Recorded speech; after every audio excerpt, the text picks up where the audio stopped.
베드로 이 사도행전 4장에 있는 말씀은 사도행전 3장과 연결되어져서 이어진 사건입니다. 성전 미문, 그 아름다운 미문 앞에 구걸하던 그 나면서부터 안전뱅이 된 사람, 다시 말하면 아주 어려서부터 이제 구걸을 위해서 사람들 앞에 거기다 갖다 놓았던 한 사람을 베드로와 요한이 이제 그들이 기도 시간에 올라가다가 이 구걸하는 사람을 향해서 오늘 은과 금은 내게 없거니와 내게 있는 이것을 내게 주노니 나사렛 예수 이름으로 일어나 걸어라, 이렇게 하고서 오른손을 잡아서 번쩍 잡아 일으켜 세웠다는 것입니다. 여기서 은과 금은 내게 없거니와 내게 있는 이것을 내게 주노니, 베드로와 요한에게 무엇이 있었을까요? 바로 예수 그리스도의 성령이 있었습니다. 예수 그리스도의 성령이 베드로와 요한 안에 믿음으로 함께했다는 사실입니다. 그 믿음으로 잡아 일으켜 세워버렸습니다. 이 사건은 굉장히 큰 사건으로 이 사건이 확대되고 재생산되었습니다. 특별히 이 성전 앞에 언제나 이렇게 구걸하던 이 거리는 사실 예루살렘에 있는 모든 사람이라면 그 누구도 그 사람이 누군가에 대해서 부인하거나 아니면 이 사람의 존재에 대해서 모를 리 없는 그런 분명한 장애인이었습니다.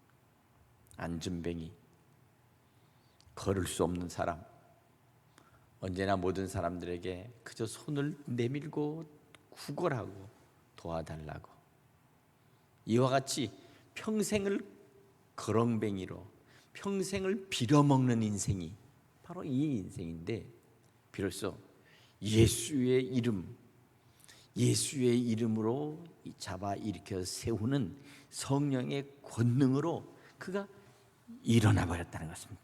할렐루야. 다시 말하면 성령의 권능의 역사는 한 사람의 운명과 한 사람의 삶의 모든 것들을 변화시킨다. 여러분 믿으십니까? 오늘 이 시대에도 우리는 이 성령의 권능으로, 성령의 역사로, 오늘 예수의 이름 안에 나타나는 성령의 역사가 오늘 우리 속에 이와 같은 우리의 삶의 변화, 우리 앞에 미래에 대한 분명한 새로운 변화를 분명히 나타난다는 사실을 여러분 우리는 분명히 믿어야 될 줄로 믿습니다. 바로 이것입니다. 초대교회에서의 놀라운 한 가지 변화 사실은 바로 성령의 역사가 강하게 나타나는 그러한 역사가 있어. 교회는 이와 같은 성령의 강력한 역사가 나타나야 될 줄로 믿습니다. 이 믿음, 그것입니다. 성령을 소유한 자들의 이 분명한 이 믿음과 함께 성령을 역사하는 그러한 믿음이 있어야 될 줄로 믿습니다. 이것을 우리에게 보여주는 것입니다. 이 사람이 얼마나 좋았던지 뛰어서 걷고 걸으면서 뛰고 성전에 들어가면서 하나님 앞에 찬송하고 이 제정신이 아닙니다. 완전히 정말 이 자기에게 나타난 이 역사를 통해서 비로소 걷게 된다는 것. 중요한 것은 이것입니다. 앉아있는 것이 아니라는 것입니다. 비로소 이 사람은 걷게 됐다는 것입니다. 우리의 믿음과 우리의 신앙이 언제나 어느 곳에서는 그저 머물러 있는 신앙이 아니라는 것입니다. 앉은 신앙은 머물러 있는 신앙이요, 더 이상 전진할 수 없고 더 이상 자기 스스로를 어떻게 할 수 없는 그러한 신앙에서부터 비로소 이는 자기 스스로 안에 역사하는 그 힘의 능력으로 자기를 앞으로 나아갈 수 있도록 추진하고, 또한 그가 자기 스스로를 스스로 온전히 움직일 수 있도록 하나님의 역사 가운데 자기에게 이와 같은 놀라운 해방이 나타났다. 해방. 붙들려서 주저앉았던 그 사람, 억눌려서 더 이상 자기를 어찌할 수 없는 이 사람, 더 이상 나는 걸을 수 없다, 나는 더 이상 내 마음대로 나를 스스로 어떻게 할 수 없다 라고 갇혀버렸던 이 사람 속에 하나님께서는 이 갇혀버린 그의 모든 것을 해방시켜서 이제는 마음껏 움직이고 뛰고 걷고 마음껏 찬양하고, 더 놀라운 것은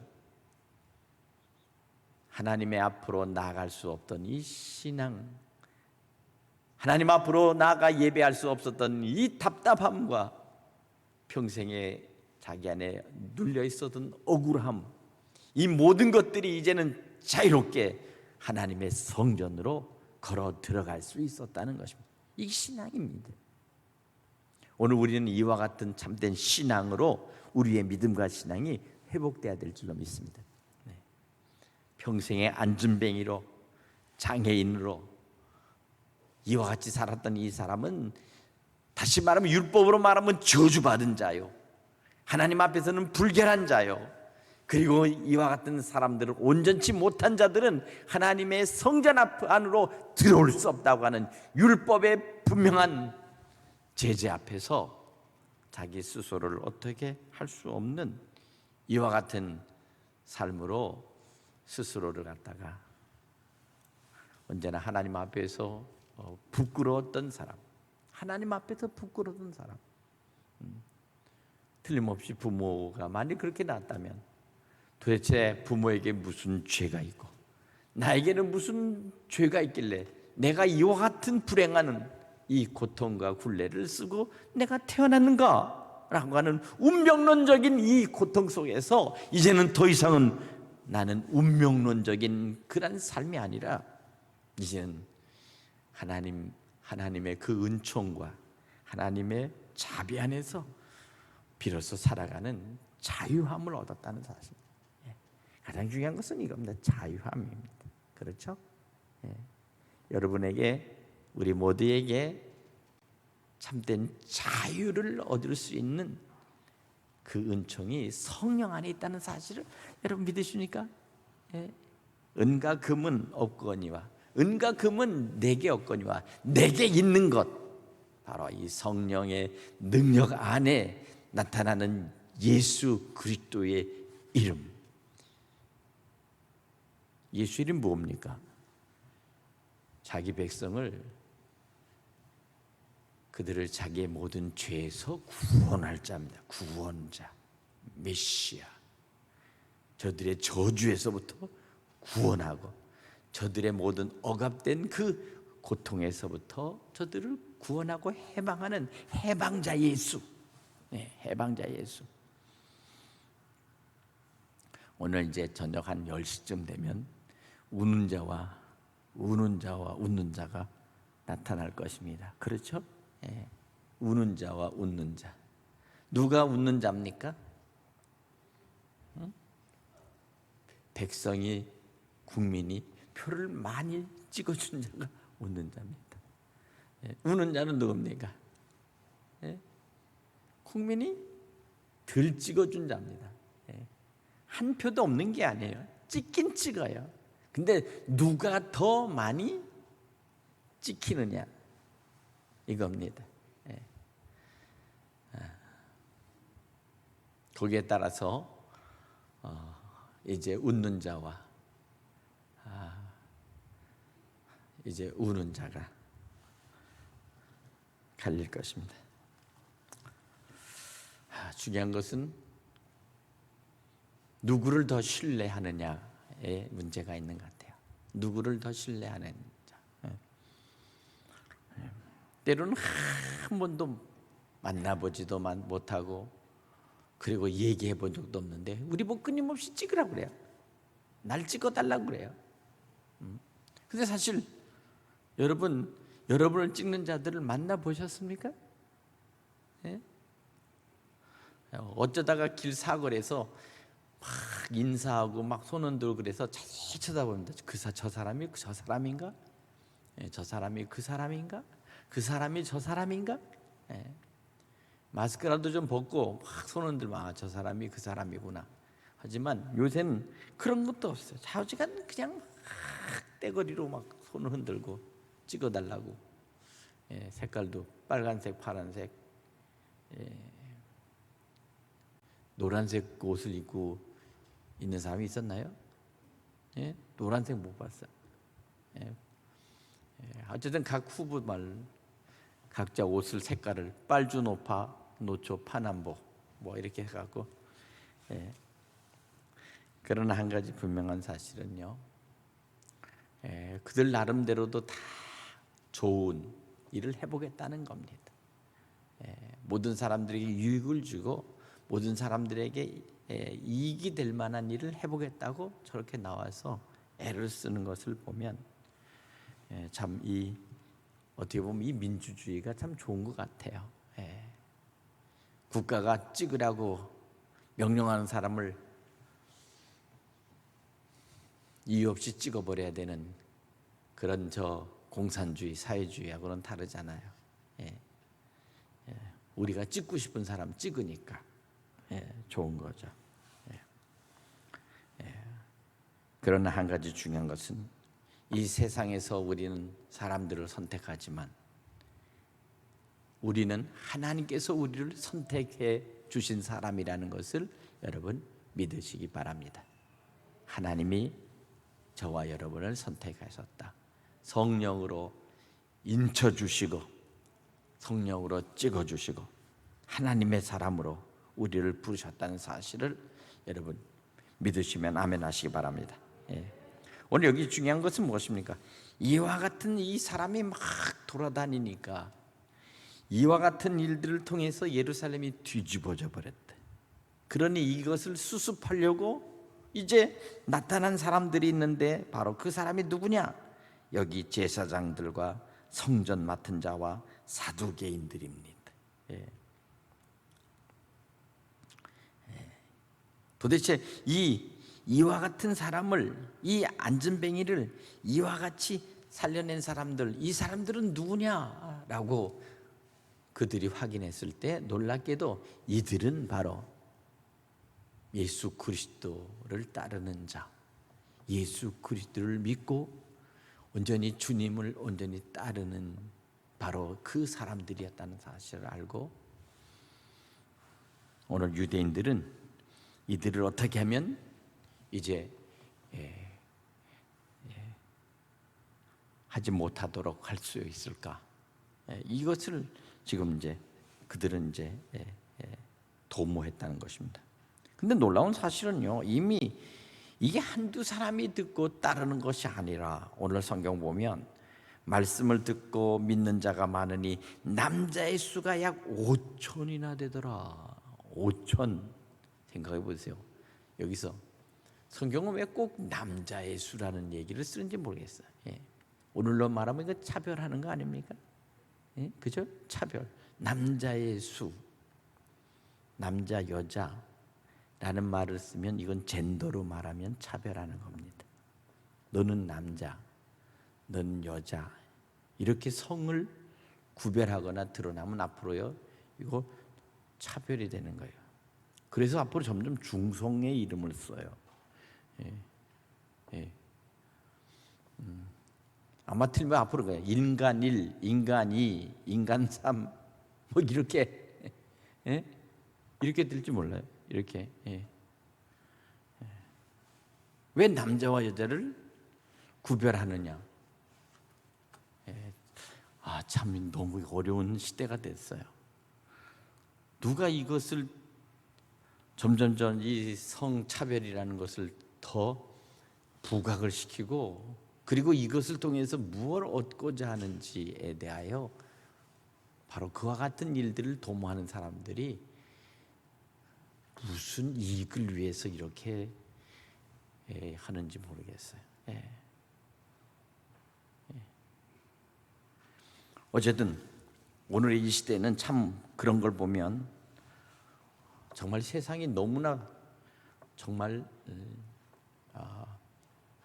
이해할 수 없는 시대, 이해할 수 없는 세대가 돼버렸어요. 이해할 수 없다.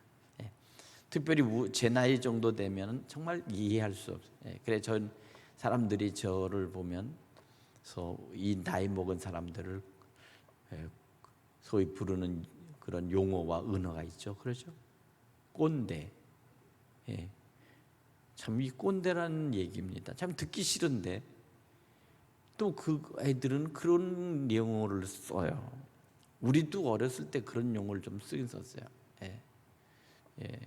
그런데 이것은 바로 오늘 이 시대 속에서 오늘 권위주의에 대하여 대항하거나 싸움하고자 하는 이 시대 속에서 나타나는 그런 하나의 어젠다 같아요.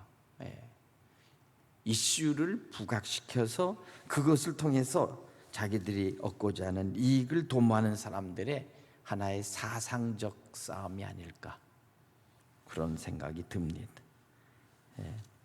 오늘 한 가지 분명한 사실은요, 오늘 우리가 여기서 말씀하시고 있는 이 성경을 통해서 한 가지 중요한 것은 성령 안에서 사람들은 놀랍게도 모든 것들을 진정으로 사랑할 뿐만 아니라 회복할 수 있다는 것입니다. 오늘 여기 본문에 보면 가장 핵심적인 말이 10절에 있습니다. 너희와 모든 이스라엘 백성들은 알라. 너희가 십자가에 못 박고 하나님이 죽은 자 가운데서 살리신 나사렛 예수 그리스도의 이름으로 이 사람이 건강하게 되어 너희 앞에 섰느니라. 너희는 십자가에 못 박았고 죽였고 그 죽은 그 예수를 하나님은 다시 살리셨다. 그래서 다시 살아난 나사렛 예수, 바로 그 이름이 이 사람을 건강하게 했다는 거예요. 이제는 나사렛 예수라는 이 이름이 나타나고 나사렛 예수 그리스도라고 하는 이 이름이 이제 선포될 때마다 그 이름을 통해서 수없이 많은 사람들이 다시 건강하게 된다는 것입니다. 건강. 오늘 저와 여러분은 나사렛 예수 그리스도의 이름으로 건강해질 수 있다는 사실을 여러분 믿으시기 바랍니다. 그러면서 여기 우리에게 4장 12절 말씀, 오늘 이 4장 12절은 이 말씀은 이 본문의 가장 핵심적인 말씀입니다. 4장의 가장 핵심적인 말씀입니다. 다른 이로서는 구원을 받을 수 없나니 천하 사람 중에 구원을 받을 만한 다른 이름을 우리에게 주신 일이 없음이라 하였더라. 바로 하나님께서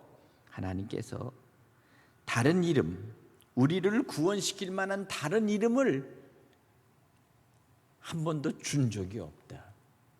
사실 이 얘기를 들을 때 모세를 따랐던 그 제사장이나 오늘 여기 서기관이나 아니면 바리새인이나 아니면 유대인들은 이 얘기를 들을 때마다 가장 그들은 거부감을 느꼈습니다. 왜냐하면 구원자는 모세요. 모세의 준 율법을 통해서 그들은 율법주의로 이제껏 살아왔던 사람들인데 모세란 이름이 예수 그리스도란 이름 앞에서 지워져 버린다는 것입니다.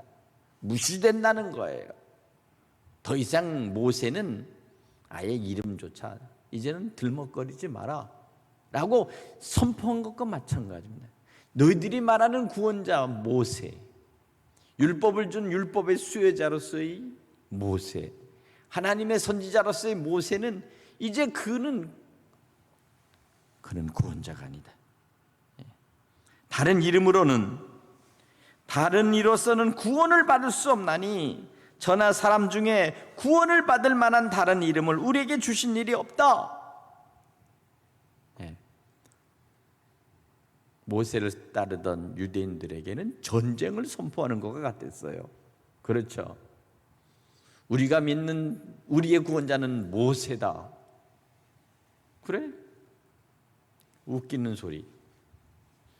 그 이름이 무슨 능력이 있고 무슨 저기가 있다고. 이제까지 너희가 믿었던 그 모세, 이제 너희들은 우리 입에서 그 이름을 우리는 부르지 않겠다. 그 이름을 들먹거리지 마라. 우리에게는 오직 예수만이 있다. 뭐 그런 거 아닙니까? 그렇죠.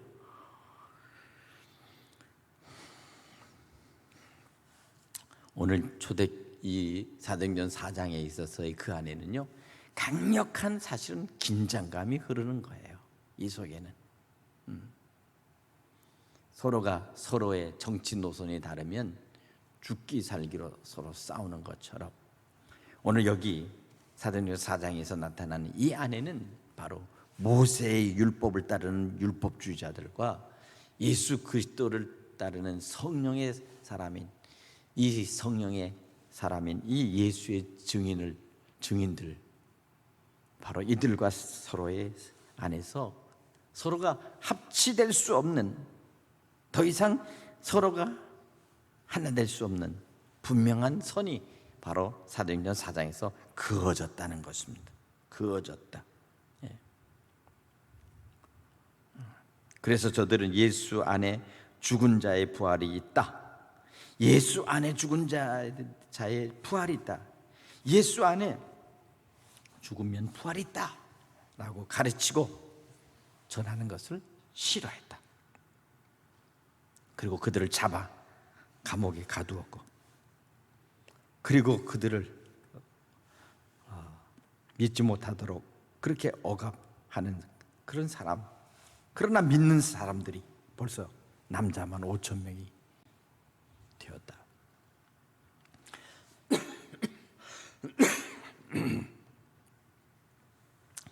어쩌면 이 시대 속에서도 우리는 다시 이 말씀을 다시 한번 꺼내 들어야 될 것 같아요. 우리는 다시 예수를 어떻게 믿고 어떻게 선포할 것인가에 대해서 우리는 우리 스스로가 다시 한번 새롭게 각성을 해야 합니다. 다시 우리는 예수를 다시 모든 사람들에게 그리스도라고 증거하고, 그 어떤 세상 속에 우리를 구원하고자 하는 그 어떤 것보다도 우리는 오직 예수만이 우리를 구원할 자다. 세상을 구원하고 우리의 자녀들을 구원하고 앞으로 다음 세대를 구원하고 앞으로 미래에 있어서 모든 일들을 구원할 바로 구원자는 바로 오직 예수, 바로 그분 한 분뿐이다 라고 우리가 다시 이것을 꺼내들고 외칠 때만이 비로소 우리는 새롭게 오늘 우리의 삶과 함께 하나님의 말씀을 증거할 수가 있습니다. 오늘 본문에도 있는 말씀 보면 마지막 20절에 우리는 보고 들은 것을 말하지 아니할 수 없다. 이 말은 다른 말입니다. 옛말에 보면 목에 칼이 들어와도 할 말은 한다 라는 뜻이에요. 이게 오늘 초대교회에 있어서의 이 사도들과 함께 오늘 예수님을 증거했던 많은 사람들은 분명히 이와 같은 믿음을 가지고 정말 죽으면 죽으리라 라고 하는 바로 이런 에스더와 같은 믿음, 에스더와 같은 나라를 구원하고 그리고 그들을 구원하였던 바로 그와 같은 그 믿음을 오늘 우리가 가지고서 우리가 하나님께 영광을 돌려야 될 줄 믿습니다. 오늘 이 시대 속에서 바로 이와 같은 사도행전 4장에서 있는 말씀처럼 오늘 우리의 믿음도 이와 같이 담대한 믿음으로, 분명하고 확실한 믿음으로, 구원에 대한 확신을 가지고 있는 믿음으로 오늘 가지고 나아가 복음을 증거하고 예수를 증거하는 믿음의 성도들이 될 수 있기를 주님의 이름으로 간절히 축원합니다. 기도하겠습니다.